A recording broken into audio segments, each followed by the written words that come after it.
dans le cadre maintenant de notre boutique, on va ajouter notre premier produit. Il y a différents types de produits et on va voir ce qu'on appelle les produits simples.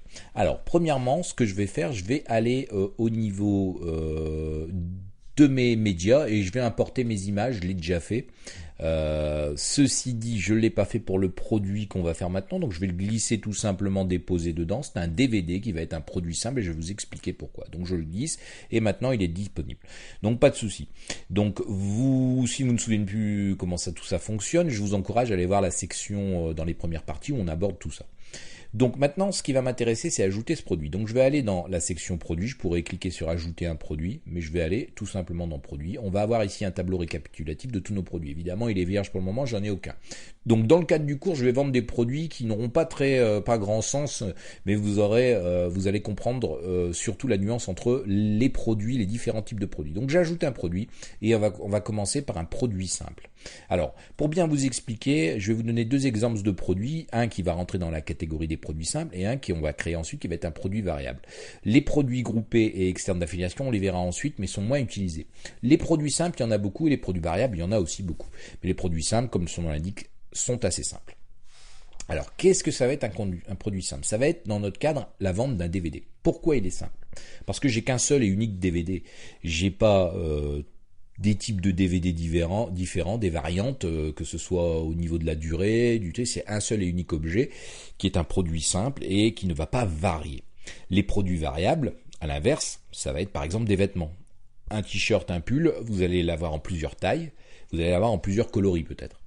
Donc vous allez pouvoir gérer ça avec WooCommerce et d'ailleurs en fonction des tailles et des couleurs vous allez peut-être pouvoir mettre des prix différents. Donc ça est facilement gérable. Mais dans le cadre d'un produit simple, on ne gère pas toutes ces variantes, c'est-à-dire pas de prix, pas de taille, tout ça. Un DVD est un produit simple. Donc là on va créer notre premier produit. Donc ici c'est Noé. Il s'appelle Noé tout simplement. Donc on va le laisser ici, on va l'appeler Noé tout bêtement. Pas très intéressant dans un premier temps. On va ensuite ici pouvoir, j'aurais pu mettre DVD de Noé, oui ce serait un peu plus, voilà on va faire comme ça, Noé. Donc ici j'ai mon DVD, ici ça va être la description longue du produit. Alors je ne sais pas, je vais aller copier-coller du texte, je vais essayer en tout cas, hop ici j'ai mon navigateur, copier, voilà. Et je colle du Lorem Ipsum. Alors pour ceux qui ça ne parle pas, c'est du texte qu'utilisent souvent les développeurs pour mettre du contenu. C'est un texte qui veut rien dire, mais qui va permettre en fait tout simplement de pouvoir remplir des paragraphes, des colonnes pour voir un petit peu ce que ça donne au niveau mise en page. Donc là il est bien évident que vous devez remplir assez sérieusement ce texte. Par exemple ici la description courte ça s'arrêtera là, mais c'est très important aussi pour les moteurs de recherche et tout ça de mettre vraiment une description. Ces mots clés peuvent être aussi répertoriés au niveau du référencement SEO, je ne sais plus, pardon. En tout cas, au niveau du référencement, vous allez avoir quand même beaucoup d'avantages. Ça va être important et vous allez être indexé beaucoup mieux. Donc j'ai le texte ici qui est rempli, vous avez compris. On va tout de suite s'atteler ici aux catégories. Alors pour voir, j'ai créé une petite catégorie e-book qui pour le moment ne sert à rien. J'avais fait quelques tests. Donc on va ajouter une nouvelle catégorie de la même manière qu'on l'aurait fait dans WordPress et on va l'appeler DVD.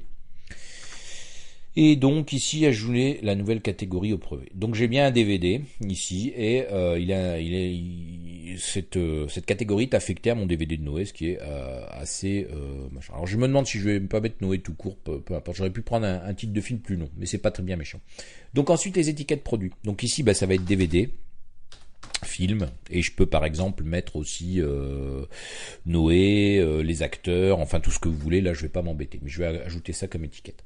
Ensuite l'image du produit, très important. On va aller chercher en cliquant dessus simplement l'image dédiée à notre produit.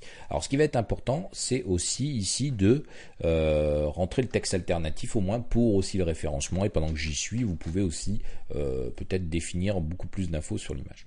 Alors j'espère que mon image va bien être, je ne sais pas ce que ça va donner, on va tester.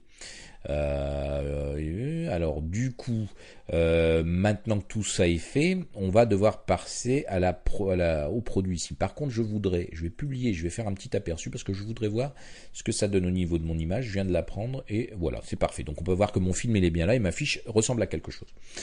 Donc Ici, maintenant, on va passer au produit. Donc, on est un produit simple. Je vous ai dit, il y en a d'autres, on les verra plus tard. Donc, le produit simple, vous avez bien compris maintenant ce que c'est. La partie virtuelle, ça va être quand le produit va être complètement virtuel. Par exemple, un service, quelque chose que vous allez apporter à la personne, ou une garantie, où il n'y a rien. Voilà. Et téléchargeable, c'est quand vous voudrez télécharger. Donc, ça va être assez simple. Vous cliquez sur télécharger. Vous avez ici ajouter un fichier. Et vous avez des paramètres en fonction du téléchargement. Mais là, nous, c'est pas notre cas. Ce produit, ici, c'est un DVD. Il est livrable. Donc, on va lui mettre un prix. On va lui mettre un prix à 14,90. Ici, je vais lui mettre un tarif promotionnel à 9,90. Alors, imaginons ici que maintenant, je laisse ça comme ça. Si je mets à jour et que je vais voir ma page, vous allez voir que mon produit va être en promotion. J'ai ici promo, le prix barré et le prix promotionnel. Et ici, on peut voir que mon article va toujours être vendu à 9,90, ce qui n'est pas forcément intéressant, à moins que vous voulez faire un site où vous vendez que des choses avec réduction. Enfin, c'est à vous de voir, en fait, il y en a pour tous les goûts, avec WooCommerce.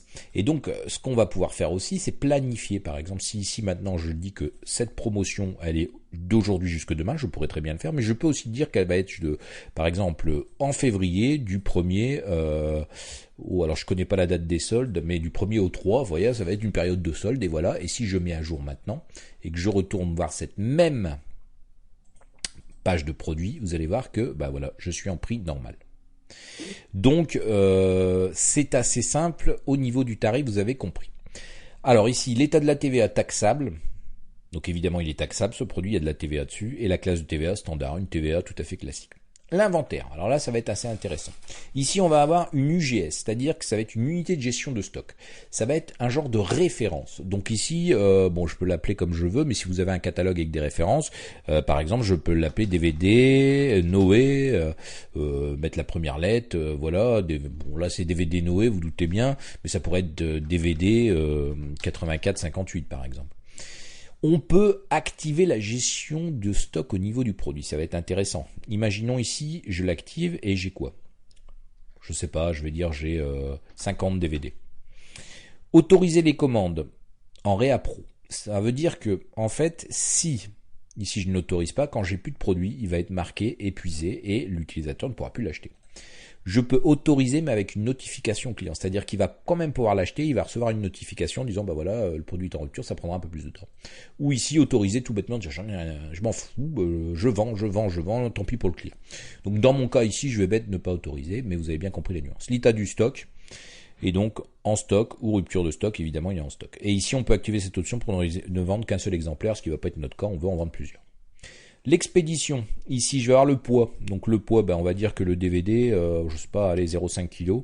Les dimensions, je ne saurais pas trop vous dire. Allez, on va faire la moitié, on va mettre 10 par 5.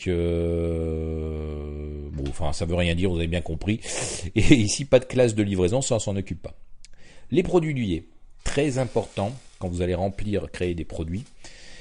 Vous avez les produits de montée en gamme. Donc imaginons ici que mon DVD de Noé, à côté ici, je lui mets le dernier meilleur film, je ne sais pas ce que c'est, mais imaginons qu'on met le best du moment. Et donc ce qui va avoir pour effet quand la personne achète Noé, ou tout simplement, je pourrais mettre une montée en gamme avec un autre film de Russell Crowe par exemple qui joue dedans.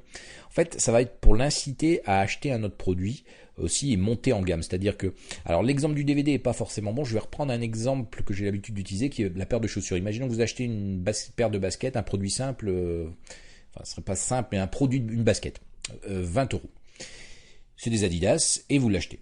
Et vous êtes content de votre achat. Au moment de payer, vous voyez qu'en bas, il y a une montée de gamme, il y a des Adidas, la gamme juste au-dessus à 25 €. Moi, c'est pas beaucoup plus cher. Donc ça va peut-être inciter en fait l'utilisateur à prendre celle-là à la place. Donc ça, c'est important.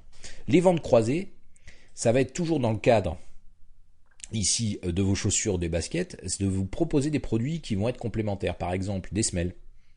Par exemple, un désodorisant pour l'intérieur des chaussures. Enfin, vous avez bien compris la vente croisée, la différence. Et ici, groupé, on va l'utiliser surtout dans les ventes produits groupés. Donc pour le moment, ça n'a pas d'intérêt.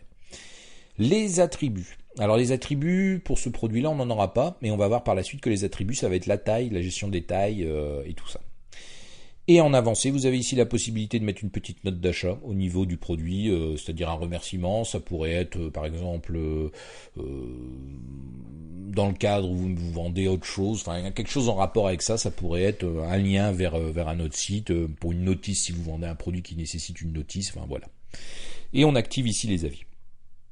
Donc ici, on a fini notre produit. Donc ici, je vais mettre à jour.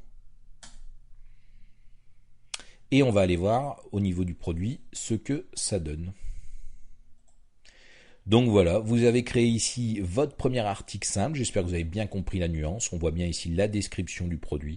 On voit bien ici la description courte, le prix qui n'est pas remisé parce que je ne suis pas dans une période de solde, on va dire, j'ai pas programmé. On a bien ici la référence, on a les catégories, tout ça, et on peut très bien l'ajouter à notre panier, commencer. Donc on n'ira pas plus loin parce que là on s'intéresse à la création d'articles, on verra ensuite comment ça marche au niveau des achats.